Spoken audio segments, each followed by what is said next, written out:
sekarang. Kalau dulu kita bisa motret ya belajar sendiri. Belajar sendiri. Saya belajar tahun 78 mana ada sekolah foto. Betul.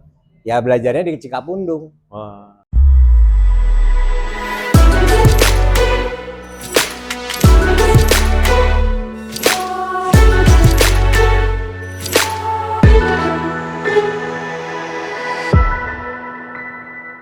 Halo teman-teman, ini episode pertama dari Sang Foto, santai ngobrolin fotografi. Ya. Kali ini saya kedatangan senior fotografer ya bisa bilang. Ini Om Cis ya, atau Krishna Satmoko. Halo. Santai ya? Santai aja Om. Santai aja.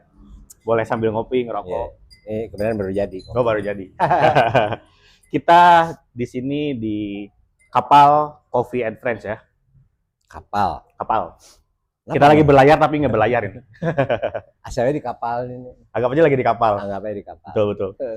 Ini Om Cis, saya ingin ngobrolin kan Om Cis tuh sudah malang melintang. Maksudnya malang melintang tuh beberapa generasi fotografi mungkin sudah mengalami gitu ya. Ya, alhamdulillah. Iya. Awalnya foto dari tahun berapa sih Om? Saya motret tuh dari tahun 78. 78. Waktu masih duduk di kelas 6 SD. 6 SD. Itu keracun mulai hidup saya digoda sama fotografi. Jadi ya langsung cerita baik itu. Boleh, apa-apa.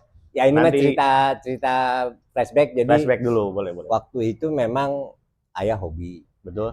Nah, dari hobi saya lulus SD dia ngasih kamera kalau yang sekarang mungkin lagi naik daun tuh kalau ngeluarin tuh Lomo 110. Oke. Nah, saya belajar dari yang gitu. Dari format 110. Cuma segede jari lah negatifnya, kecil. Tapi waktu itu kan belum ada istilah live view. Jadi semua harus dilihat dari viewfinder-nya. Betul. Jadi dari 78 tuh ternyata setelah saya lihat ke belakang lagi kenapa kan fotografi itu sebenarnya bukan masalah gearnya ya. Betul. Tapi mata lu harus peka. Oke. Melihat situasi, melihat momen. Nah, itu yang mungkin karena aku mulai dari 78 jadi ya bayangin aja berapa tahun tuh. 78 ke 87. So almost 5 tahun lebih ya. Iya. Itu melatih 40 lebih lah. Ya. Nggak, belajarnya tuh dari 78 aku mulai motret. Nah, itu kan melatih mata melihat sesuatu lewat viewfinder yang kecil tuh, jendela cuma segede kuku gitu. Nah, itu tuh dari 78 ke 87. Jadi dari kurun waktu itu aku belajar melatih mata ngelihat situasi sekitar. Oke. Nah, sekalian juga kadang-kadang nyontek dari punya bokap. Oke. Dia motret apa sih? Kembang. Oh ya, gue motret kembang juga. Walaupun hasilnya dia bagus, gue remek. Iya. Masa belajar gitu ya. Soalnya saya juga dulu waktu ada ya tahun 2000 berapa saya lupa, pokoknya 2000-an awal Bapak punya kamera moto karena Bapak di rumah juga sering ngedokumentasikan keluarga. Jadi foto dari dulu saya kecil, adik saya itu ada semua gitu. Kan dari situ kayak belajar kayak oh seru juga. Cuman kalau saya pertama kali punya kamera sendiri dan belajar tuh 2017 akhir gitu. Ya, 2017 pas kuliah. Nah, itu ya kayak gitu. Jadi emang bener sih dulu orang tua juga, ayah saya juga itu kalau melakukan pemotretan bukan buat komersial atau apa, dokumentasi untuk keluarganya. Ya kayak saya punya album dari bayi sampai umur sekian, sampai sekarang masih ada. Dan itu memang fungsinya sebenarnya fungsi fotografi itu sebenarnya itu dulu. Ya kalau kita bicara iklan itu setelah kita tahu fotografi. Tapi kebanyakan pada zaman itu cuma buat dokumentasi. Gitu. Nah, ini Om, saya mau nanya.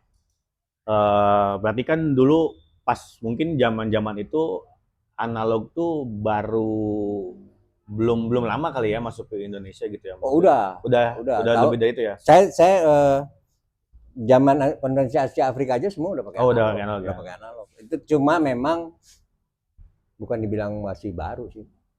Belum cukup lama mungkin ya. Iya, nggak banyak.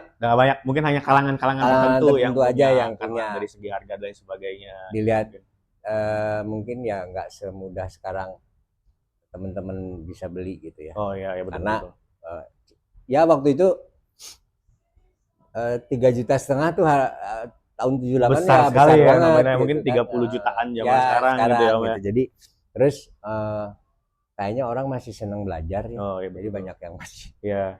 Nah, ini Om, gimana ya menurut Om Cis? Kan sekarang lagi banyak nih kan komunitas di Bandung tuh, wah foto ini, foto itu. Dengan fenomena banyak sekali, kayak kan di Rabu Motret aja tuh banyak tuh Om, anak-anak muda yang bahkan ya. pakai analog gitu. Mereka ada yang baru belajar, ada yang minjem segala macam. Menurut Om Cis gimana tuh dengan fenomena anak-anak muda sekarang tuh udah pada, maksudnya pada mau mencoba analog gitu. Sedangkan ini kan tidak mudah gitu, karena saya nyoba aja tuh nggak mudah itu loh. Iya. Nah, ya emang namanya fotografi ya harusnya dari analog sih. Ya kayak gini deh,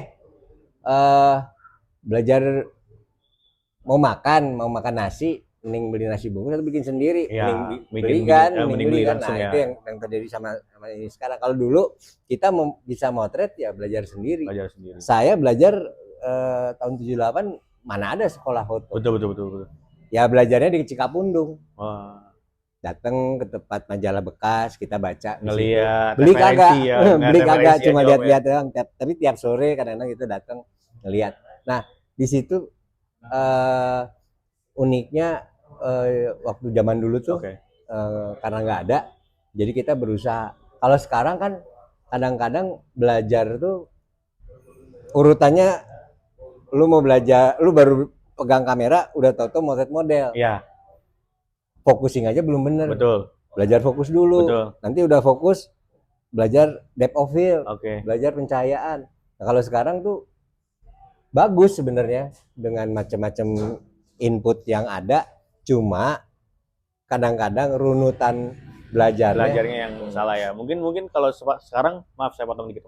Mungkin sekarang lebih ke lapangan dulu, baru teorinya ya. Kalau zaman dulu kan karena dari buku kita baca dulu. Kalau zaman dulu tuh saya pengen motret, ngeliat ayah motret kembang gitu, ya cari referensi motret kembang gimana. Oh ternyata mesti pakai lensa makro, nggak punya, pakai apa? Oh bisa dibalik si lensa. Oh iya betul.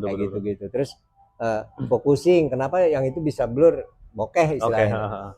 Belakangnya bisa blur. Oh ternyata lensanya mesti yang lensa panjang, kita cari lagi gitu kan. Kalau sekarang kan belajar bokeh dulu. Iya. Pas ditanya depth of field ngerti nggak? Nggak ngerti. Nah yang sebenarnya paling apa ya, paling gampang, lu beli kamera itu ada manual book. Oh ya. Dibaca aja tuh. Kalau udah nguasain manual book dibaca, ibaratnya lu udah kenal sama alat lu, nah lu mau main kemana bisa. Tinggal nanti baru lihat YouTube, baru lihat betul. Gitu. Cuman masalahnya yang beda sekarang, orang-orang udah malas baca, masih mending nonton. Makanya sekarang tuh kalau dibilang anak-anak sekarang para rinter tapi pinternya punten ya, tapi internetnya nguclak-ngaclok. Artinya nggak sesuai kayak zaman dulu. Aku belajarnya emang bab per bab. Terus karena punya banyak waktu mungkin ya, waktu itu kan nggak ada lawan, kita motret aja. Terus gue pengen makro tuh, bisa berapa bulan motretin makro terus. Karena nggak ada gangguan medsos yang betul. Wah sih mah motretnya makro hungkul gitu, atau wah sih mah motretnya kembang hungkul. Kita udah beres itu, udah puas nih, ngelihat lagi majalah referensi, wah ada foto misalkan belajar lighting.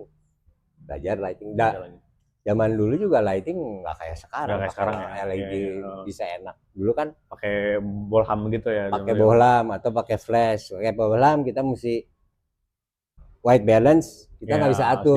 Gimana filmnya daylight ya harus pakai untuk di luar. Kalau filmnya tungsten untuk di dalam. Betul. Sekarang kan justru malah lebih canggih, lebih enak. Iya, sekarang kan lu mau kurang warm nih, tambahin Kelvinnya. Atau pakai filter atau gimana, atau malah saturasi warna di kameranya bisa diatur. Jadi betapa enaknya anak-anak sekarang ya. Berarti zaman gua dengan fenomenanya anak-anak atau orang-orang lah ya, kita ya usia di 20-an lah gitu ya, belasan sampai 20-an itu, dengan mereka nyoba analog itu berarti bagus Om ya. Maksudnya mereka ingin mengenal itu udah si kamera ya sebelum zamannya digital yang adanya sekarang saya seneng ngeliat teman-teman itu mulai masuk lagi ke analog, karena sempet ada kekhawatiran di saya bahwa aduh ini memang digital enak, Iya, tapi bukan itu gitu. Iya. Fotografi itu bukan sekedar lu masukin memori terus motret sepuas-puasnya. Iya, betul. Kan proses dari kita mulai, kita ada dulu istilah lu motret tinggal mencet-mencet doang. Iya, betul. Itu enggak gitu sebenarnya. Dari sini ke sini itu kan prosesnya banyak. Betul. Mikir depth of field, mikir cahaya, mikir sudut, mikir lensanya berapa. Banyak kan juga sekarang ya ini sih bicara stage ya. Misalkan kita motret stage. Saya pengen motret stage. Bukannya apa, cuma kalau lu motret stage pakai 50 ya sayang lah. Iya. Mesti pakai tele. Iya, betul. Telenya tele berapa ya? Tele 300. Oke, punya 300, tapi f-nya 56. Jangan dulu karena itu kan speednya nggak sesuai. Mesti pakai yang 12, bisa jadi gelap juga. Percuma. Karena speednya akan turun pas di stage tuh. Kenapa saya rata-rata lensa 28, 2, 12. Karena ngejar itu. Betul. Tapi ada juga yang gampang nanti ditaikin aja di asa. Kita dulu kenapa pakai lensa yang 18 itu? Karena film cuma ada asa 400, mentok di situ. Jauh sekarang cari film 3200 susah. Susah ya. Kalaupun ada BW dan mahal. Betul. Kalau di digital kan kagak. Iya. Naikin aja sampai 20.000 juga 20.000 masih bagus ya. Lagi zaman sekarang yang lebih canggih lagi. Udah pakai ISO tinggi aja. Enggak noise gitu ya. Terus sensornya pengembangan lebih berkembang terus. Saya zaman pakai digital pertama 2003 30D 400 udah buyar. Iya. Banyak noise. Pecah noise banget ya. Betul. Sekarang 20.000 kok nggak ada, halus banget gitu. Jadi enak banget sekarang Om. Enak banget. Nah gitu. Ya, kita bicara ini Om, Instagram nih kan Om kan banyaknya street ya. Mungkin kalau orang-orang yang tidak begitu paham kayak motoin apaan sih ini gitu kan. Berapa sih? Cuman kalau menurut saya kayak itu kan balik lagi kepada rasa ini gitu Om ya. Iya. Tadi kan Om bilang dari kepala ke kamera ini gimana gitu kan. Om Jis nih dari sekian banyak foto itu semuanya BW semua. Ya. Itu kenapa Om? Apakah karena masih feel zaman dulu kah? Atau emang suka BW gitu atau black white gitu? Saya emang belajar seneng black and white itu karena dulu tahun 94 saya dapat job pertama itu motret hotel CD. Sekarang tuh hotelnya namanya Padma. CD itu dulu emang aneh, orang lain mah bikin brosurnya atau bikin istilahnya bikin artwork buat hotelnya dengan color. Oke. Dia minta BW. Minta BW. Nah, di kamar tuh dia perlu beberapa foto hitam putih dari Bandung, detail Bandung. Jadi akhirnya saya kebetulan apa yang saya kerjakan waktu itu dari motret sampai nyetak itu sendiri. Oke. Jadi controlling kontras dan sebagainya saya bisa atur sendiri. Nah dari situ itu BW itu kebawa terus. Oke. Dan menurut saya black and white itu lebih mudah, lebih abadi. Zaman dulu kalau lu lihat pas foto ijazah kan hitam putih. Iya betul. Biar gampang aja. Kalau color kan nanti ada merah, ada yang hijau, ada yang berantakan nanti. Betul. Tapi dulu cuma hitam putih. Jadi ya itulah. Dan hitam putih itu lebih netral. Oke. Lebih abadi. Nah, saya juga sekarang lagi beberapa momen masuknya ke mood juga gitu. Kayak tadi pernah motret di jalan kayak wah moodnya saya belum dapat nih. Pasti saya pakai BW juga Om. Ya, paling mungkin untuk masuk ke sosmed karena saya gara-gara waktu itu pernah dapat hadiah juga dari Bu Motret Hektar itu.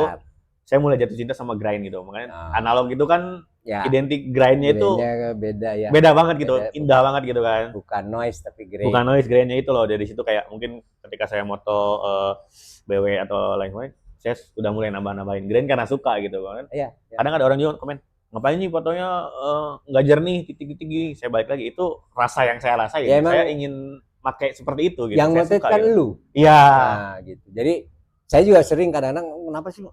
Ya kan Bu, ya maksudnya gini. Om, kenapa motret gini? Ya kalau lu suka, lu kerjain apa yang lu suka lah. Kan banyak bilang motret yang bagus gimana ya, yang lu suka. Yang lu suka ya, Om, ya? Jangan kita motret karena terpaksa gitu kan. Betul. Kadang-kadang ya ada juga sih dilema, kadang-kadang waduh nih kliennya nggak enak. Iya. Tapi kan kita berusaha masuk supaya maunya dia sama maunya gue teh klop gitu ya. Pasti diketemuin. Nah, betul, itu saya ketemu banget waktu saya motret CD. Oh. Jadi gini, pas saya buka portfolio, dia buka rencana dia apa, itu ada 2 foto yang sudutnya sama, cuma si klien color saya BW. Oke. Dan dia kebetulan mau BW, akhirnya langsung dapet jobnya itu. Jadi enak banget.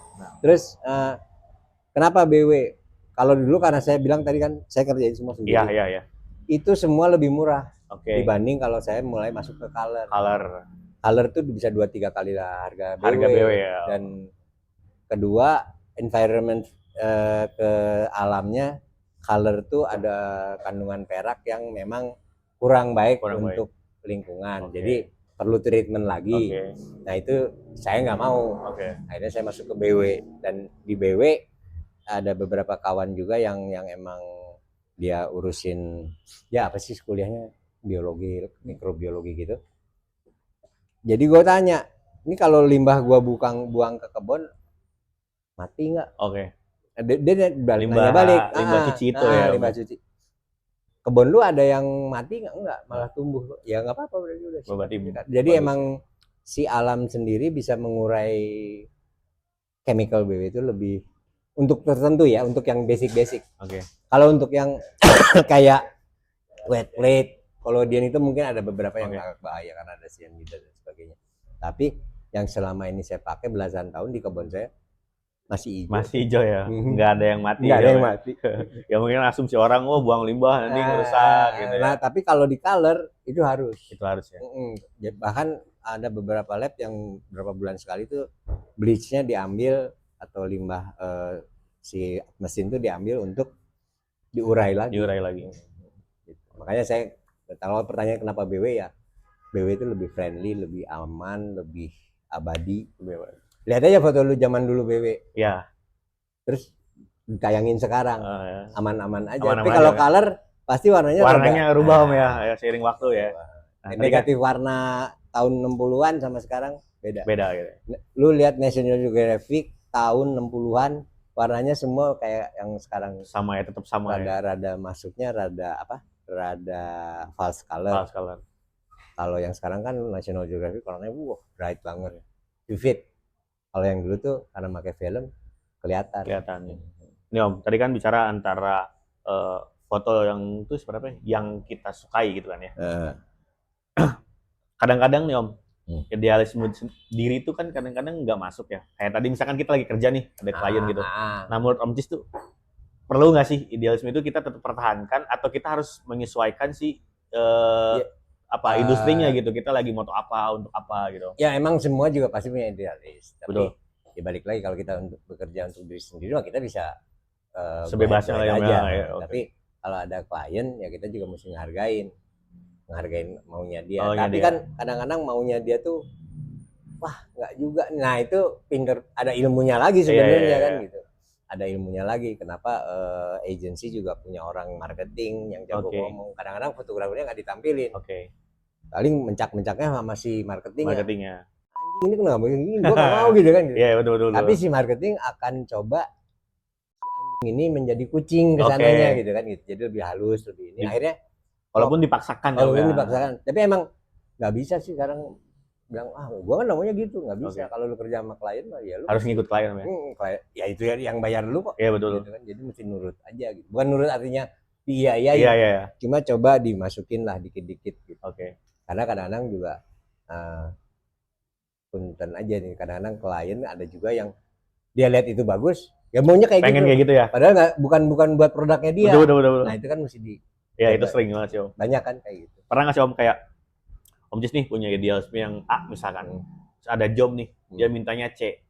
Nah, tetap diambil, menyesuaikan, atau kayak enggak deh, gua enggak ke situ kayaknya gitu. Saya ngelihat sih kadang-kadang ada ini ya, kalau kita saya kadang-kadang nggak terlalu ngotot juga. Jadi kadang-kadang kalau misalkan kira-kira nggak akan masuk, ya punten we gitu.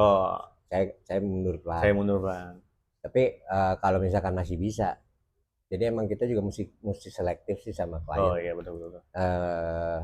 nggak semua juga kita tapi ada juga ya beberapa temen yang antem aja gitu. Antem aja. Nanti belakangan pasti ngomongnya tapi nggak enak ya. Iya gitu. iya iya. Daripada gua ngomong gitu mending cari yang enak aja. Cari yang enak aja ya. Cari yang enak aja. Rezeki mah ada yang ngatur lah udah. Betul lah, betul gitu betul kan. betul. Jadi kalau saya nggak terlalu ngotot. Mau di produk mau di apa sampai ke wedding pun saya milih. Oh milih ya, ngeliat yang emang masih ada sesuai dengan harus Amencis lah ya. harus enak gitu. Kalau udah enak mah udah apa kayak sama CD itu saya bisa 4 tahun. Oke. Dan akhirnya udah nggak usah diomongin, tinggal lu jam segini sampai motret udah. Tadinya masih diintilin gitu ya. Oke. Lama-lama udah kayak yang punya hotel gitu. Kita kemana aja bebas gitu. Nah itu paling seru. Paling seru ya. Paling enak kalau udah gitu. Ini kita balik lagi Om ke masalah analog ya Om ya. Nah. Kan mungkin zaman dulu bahasanya kan ngabrek ya, abrek ya kalau di sana abrek gitu ya. Abrek gitu ya kan. Dulu kan kita harus ke kamar gelap, digantung, ya banyak prosesnya gitu kan. Ya. Nah, sekarang ini kan jauh lebih canggih Om. Bahkan dengan hitungan menit pun jadi gitu dan tidak perlu kamar gelap. Nah, itu menurut Amjis gimana ya? Emang gimana ya? Maksudnya di scan. Ya. Itu begini, lebih bagus. Maksudnya lebih bagus tuh kayak lebih oke ketimbang dulu jadi bisa lebih cepat atau bahkan mungkin bagi Om Cis kurang kerasa karena prosesnya tidak sedetail dulu gitu loh. Ya kayak gini aja, lu makan ayam Kentucky sama lu ngebesarin ayam dibelek terus dimakan, enak mana? Kalau saya kayaknya enak yang langsung. Itu saya Om. Nggak usah repot-repot ya. Bedanya gua sama lu. Iya. Jadi gini, kalau misalkan sekarang scanning itu cuma buat preview. Oke. Jadi apa yang di scan sama scanner itu cuma 80% yang kira-kira dia anggap bagus. Oke. Sebenarnya di belakang itu atau di depannya tuh ada yang bisa diangkat lagi. Nah, itu nggak bisa kalau udah di scan kan udah berhenti itu. Iya. Itu nggak bisa di burning dodging, walaupun katakanlah di Photoshop ada burning dodging tools ya. Tapi akan jauh berbeda kalau kita ngerjain itu di kamar gelap dengan tangan sendiri.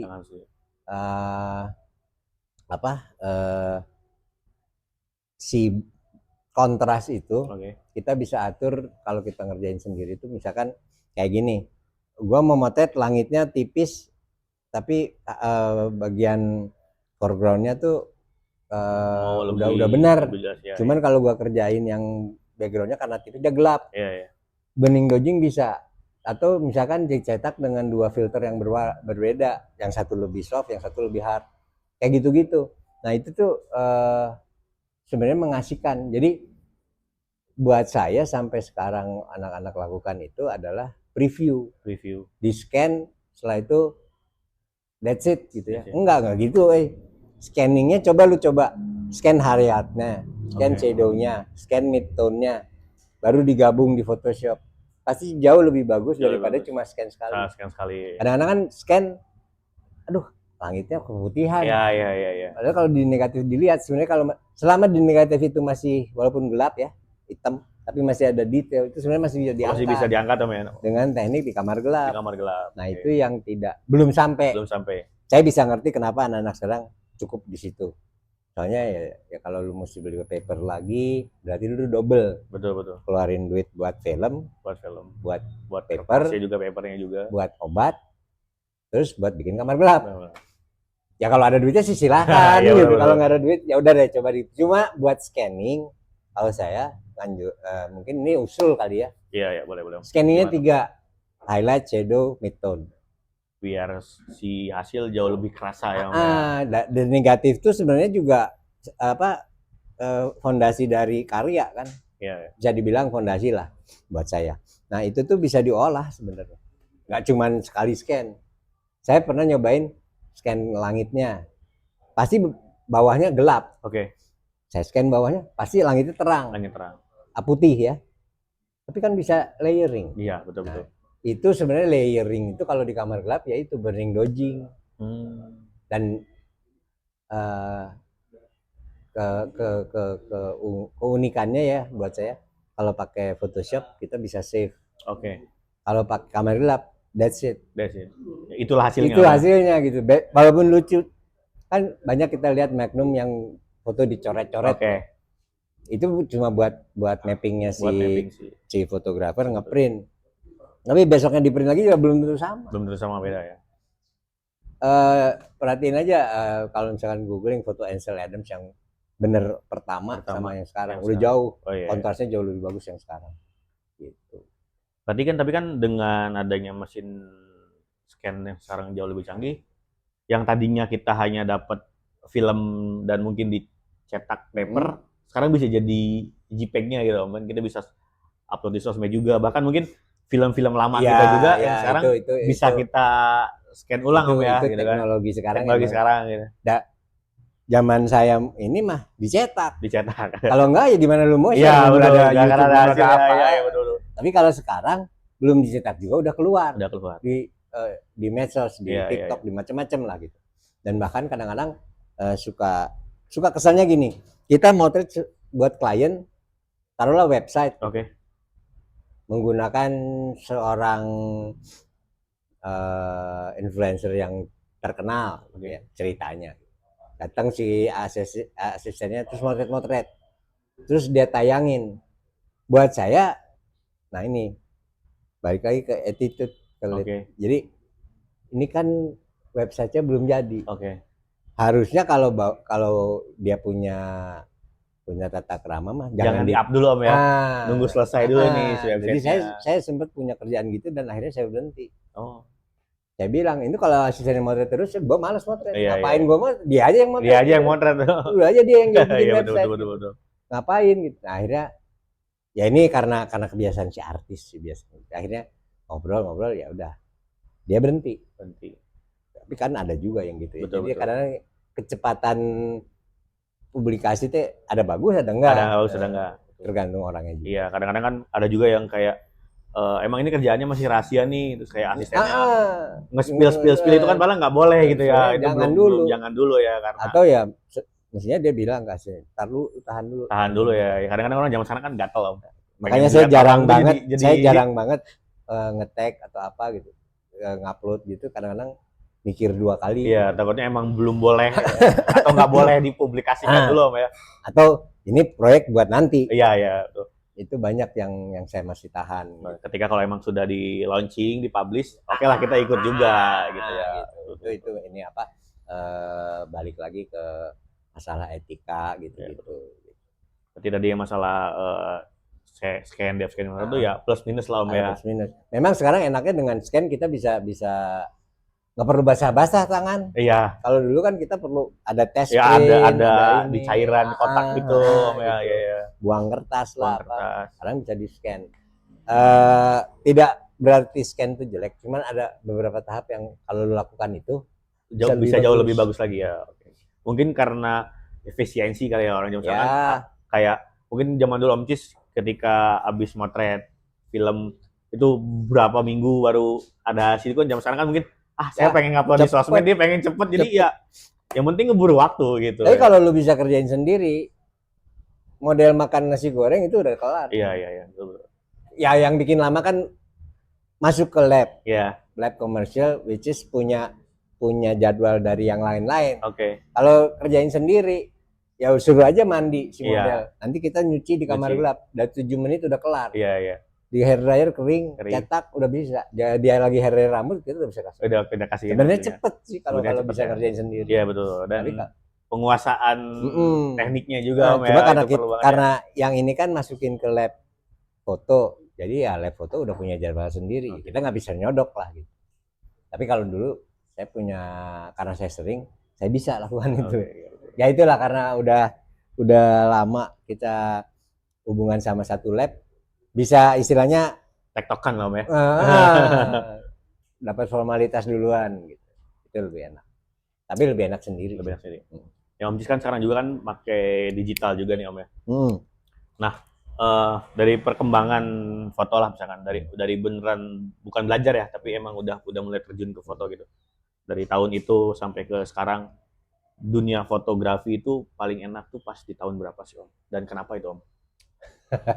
Penasaran gitu, makanya saya kan tidak melewati masa-masa itu ya. Saya pengen tahu gitu. Mungkin kan kayak bahkan kan kayak banyak lah foto-foto yang sampai fenomena kayak Marilyn Monroe, fotonya sampai digandrungi gitu. Iya. Itu kan berpuluh tahun setelahnya gitu Om. Nah itu nah kalau nanya ke zaman saya iya ya tahun 80-an itu, karena pada saat itu semua tuh masih banyak film ada semua, walaupun ada semua tuh ya istilahnya 100, 200, 400, 1.600, 3.200, isunya cuma segitu. Tapi ada supplier yang iniin pengadaan labnya tuh jauh lebih ini, obat ada, paper ada, macam-macam. Jadi enak kita kerja tuh nggak ada jeda nunggu. Kalau sekarang mungkin masih balik lagi ke zaman tahun 70-an di mana supplier kertas sama kamar gelap belum banyak. Sekarang tuh banyak teman-teman malah gerilya, istilahnya gerilya buat saya. Jadi obat bikin sendiri, bikin sendiri sebenarnya bisa untuk hitam putih ataupun color tuh ada obatnya. Cuman karena itu mesti beli di toko kimia, terus ada ukuran resep yang kodak tuh kalau diurai itu sebenarnya bahan-bahannya ada di toko kimia. Kita bisa bikin sendiri. Cuman keahlian kesananya kan nggak semua mau. Kalau saya nggak mau nyusun ngeracik sendirilah istilahnya obat, karena saya nggak ngerti kimia, terus mending saya beli jadi. Tapi masih banyak juga kan Om ya yang jual. Di semua toko kimia ada kok bahannya. Ya? Itu bahkan ada yang sekarang kan pakai kopi juga bisa. Oh iya betul pernah ngedenger itu ya. Obat sakit kepala aja bisa. Kenapa? Ya karena mau nyuci, mau nyetak nggak ada. Nyarilah di buku, nyarilah di YouTube. Oh ternyata bisa pakai ini nih, cobain ternyata bisa. Cuman buat anak-anak sekarang yang kata lu pengen langsung jadi mah nggak akan mau dilirik. Iya. Instan pengennya ya. Ada lagi satu yang mengasihkan sebenarnya kalau kita main Collodion wet plate itu istilahnya mah kita bikin filmnya sendiri, itu lebih asik buat saya ya. Nggak tahu kalau mungkin buat teman-teman yang instan, generasi sekarang pengennya semua instan ya, jadi nggak asik gitu. Tapi kalau saya lebih asik karena ada proses yang dilewatinya. Proses itu penting buat saya. Terakhir Om, bukan tips ya, kayak wejangan lah ya, untuk sedikit wejangan untuk mungkin kita begini karena masih bicara analog ya gitu. Wejangan untuk anak-anak atau orang-orang zaman sekarang ya, usia belasan sampai 20-an yang mereka mulai nyoba analog kan sampai maksain beli gitu kan, terus film sampai walaupun mereka setelah beli tapi jarang dipakai karena filmnya mahal mungkin ya. Nah itu wejangannya apa, tipsnya apa sih Om gitu? Yang penting mah lu kalau mau motret baca manual booknya aja dulu. Nggak ada manual book, cari PDF-nya. Ada pasti. Dan sekarang mah banyak. Saya nyari PDF FAT 2 itu buatan Rusia tahun 60 aja ada di PDF.